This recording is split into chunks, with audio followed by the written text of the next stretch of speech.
Hi, Coach Joe Lukacs, and welcome to the Magellan Network Show. For nearly 30 years, I've been focused on helping advisors become the best both personally and professionally. This show is dedicated to sharing with you tools, tips, strategies, distinctions, things that are working now. I'd love for you to take a moment, and if you're watching this on YouTube, click the like button and also the subscribe button so you get automatic updates. And if you happen to be listening to us on a podcast, make sure you're subscribed to the podcast and you leave a positive review for us. Now, with that said, let's get to today's episode. Hi, and welcome to this episode of the Magellan Network Show. This past week, I created and deployed a new masterclass for our members inside of Magellan Network. And the masterclass was what we call a meta model on how to optimize your client review process as a financial advisor. In my almost 30 years of coaching advisors, I have come to understand that many advisors have a poor or a thought out or a poorly focused review process with their client. It's very interesting. When I ask like a new client, well, tell me about how you do reviews, what's the syntax, what's the protocol? And it's really like all over the place. When I ask, well, hey, how'd you come up with this, or who taught you? There's never any training. It was all just cobbled together, or, well, this is the way my mentor did it, so therefore I've adopted it. And when I was doing a lot of corporate training for a lot of the firms, a lot of the wirehouses, one of the things that I used to always talk about was, to walk me through the trainings that we have on reviews, client reviews. And it's fascinating, but they really don't exist. It's like every man or woman for themselves. So what I did in this masterclass is I took all my clients that I believe have a superior or a preeminent process, and I cobbled together all their best practices, their models, their syntaxes, their protocols, their agendas, and we created this meta model, if you will, for reviews. And I'm not going to do the masterclass like an hour and 15, hour and 20 minutes long. You can go find that at magellannetwork.net. But, for some highlights, there's a lot of misconceptions with advisors when it comes to client reviews, from what they truly are for, what they can be, right? I think a lot of times advisors look at client reviews as just sort of what I call a fee justification vehicle. They look at it as, well, I'm getting paid a fee, therefore it must be done. And then some of them take it to the up extreme and say, well, we're going to do it 4 times a year. So, hey, we're going to do a quarterly review, right? And here's my question about that. Do you want, or is it in your best interest, to have your clients analyzing and reviewing your performance every 90 days? How the portfolio's doing, how you're doing. Is that a good idea every 90 days? Now, if the market's doing well and your portfolios are doing well, then of course the answer is, hey, no harm, no foul. But here's the problem. It's very rare that I run across an advisor who does not want their clients to have a long-term approach to returns, results, so on and so forth, right? So if we all agree that, hey, we want the clients to be long-term thinkers, we want to be evaluated over time, right? We want to take a more strategic look at things, then why are we opening the door every 90 days for the snapshot, right? Again, in most cases, it's because we look at it as a fee justification vehicle, right? And let me ask you all the question, which is how often you're really making major changes when you're doing this, right? So what most advisors do is they make the review process what we call portfolio-centric, right? In essence, going forward, or planning-centric for the financial plan. And what we need to do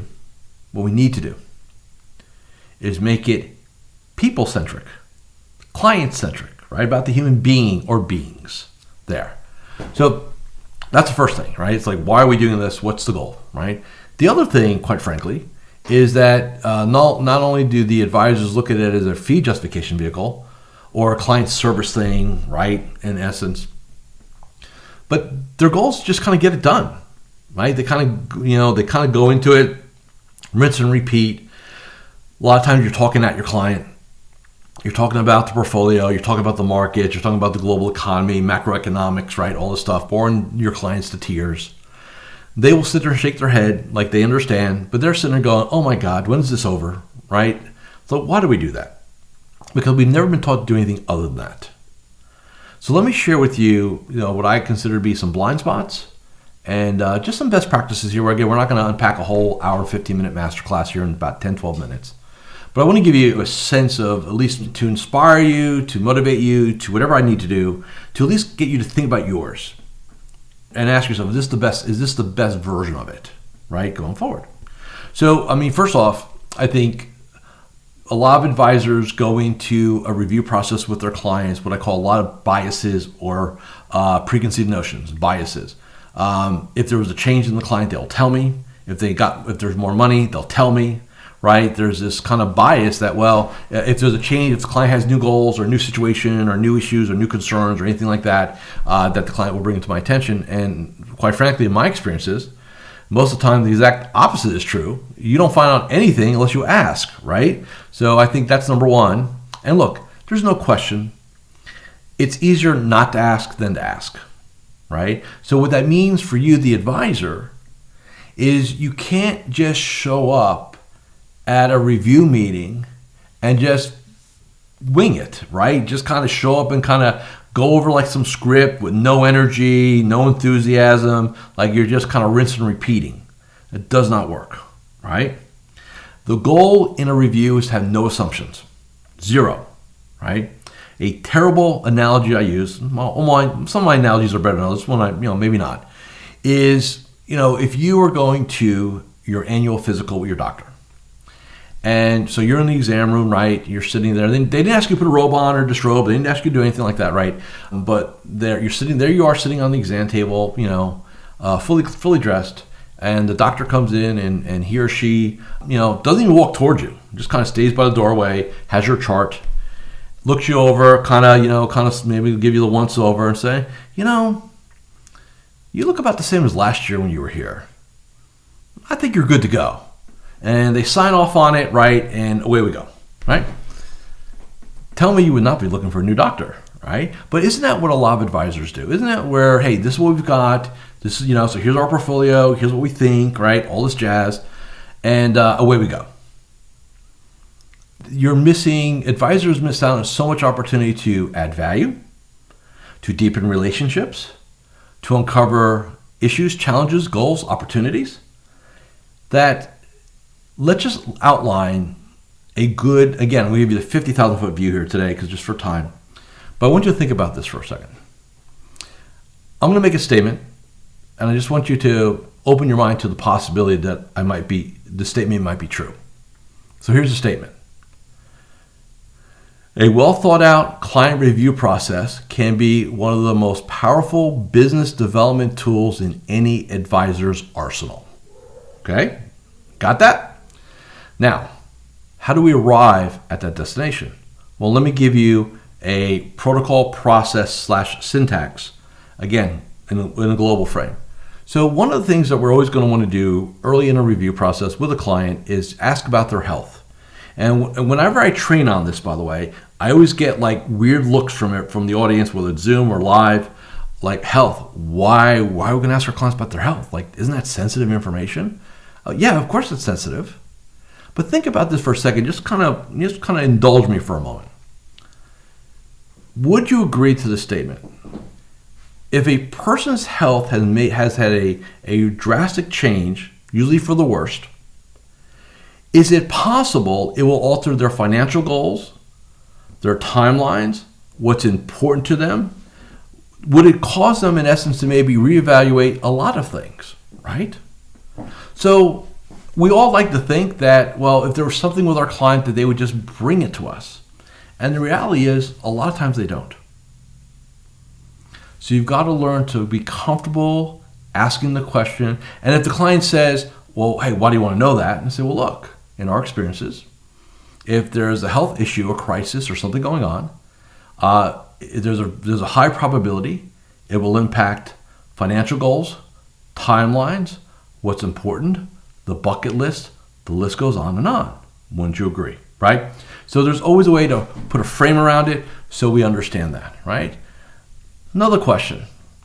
Are there any new financial goals, anything that we need to be known of? Is there any change in your status since we met last? Pretty simple question, right? Third, anything keeping you up at night? Any issues, concerns, anything, right? So I want to handle, think about the first three questions, or first three elements of the review. Update, update, update. Client focused, client focused, client focused, right? All about that. Next thing we're going to do, we're going to either update their financial plan or their balance sheet / net worth statement. Again, we're going to make sure everything's relevant and fresh. Again, looking for opportunity. New monies, maybe they sold a piece of land, inherited money, CD came due, who knows, right? From that perspective, we're going to do that. We're then going to go ahead and go over the brief, and I call it the brief. So a lot of you would probably have a 80%, what I call 80-20 rule, 80% about the portfolio and the plan, and 20% about the person. We're going to invert that. And we're going to make it 80% about the person, their goals, their issues, their concerns, and 20% about the portfolio and or the plan. Okay, so we're going to invert the 80-20 rule. So we're going to spend 5, 10, 15 minutes just going over things globally, right, in essence. And then we're going to handle what I call open items. Now, what are open items? Open items are things that you believe the client needs to do because it's in their best interest. So maybe they're taking too much money. Maybe they're taking too much risk. Maybe they need to acquire a long-term care policy. Maybe they're underinsured. I don't know what it is, right? It's going to be all situational. But let's have this conversation for the next minute or two. This industry, the thought leaders, the talking heads, all talk about fiduciary standard. We want to be professionals. Fiduciary standard, right? Like, client-centric, client first, right? All that. Best interest. Sounds good. Sounds good in front of the stage. Sounds good when you're being interviewed by a journal or magazine. Sounds good. But unless it happens here at this level, it's just talk. So you, the advisor, have got to make a decision. Am I going to play it safe? And safe being safe in the relationship with my client. So in other words, how secure are you in the relationship? Because a lot of advisors have a lot of client insecurity. And if you have a lot of client insecurity, your mind's going to go, I don't want to bring up a potential uncomfortable conversation. So you play it safe, you kind of go over stuff, you don't bring up the long-term care policy they need or the outside money they have, like you play it safe. All right? You're abdicating your responsibility as a fiduciary. You're BSing yourself. All right? So if you're going to take what you do seriously, and I know many of you do, then you've got to be willing to have those uncomfortable conversations with your client. That's why you get paid, quote unquote, the big bucks. Okay? So we're going to have that conversation. Assuming all that happens, it's all positive. Next, we're going to go to the relationship between yourself and your client. Are we serving you well? Is there anything else that we need to be doing for you? You just want to ask, hey, are we serving you well? And in most cases, you're going to get a positive, appreciative answer back. Sometimes you may get something, well, hey, I called the office a couple of weeks ago and didn't get a call back, or as a business owner, you need to know what's going on, and don't be afraid and don't hide, like the ostrich method of management. Stick my head in sand, pretend nothing bad's going on.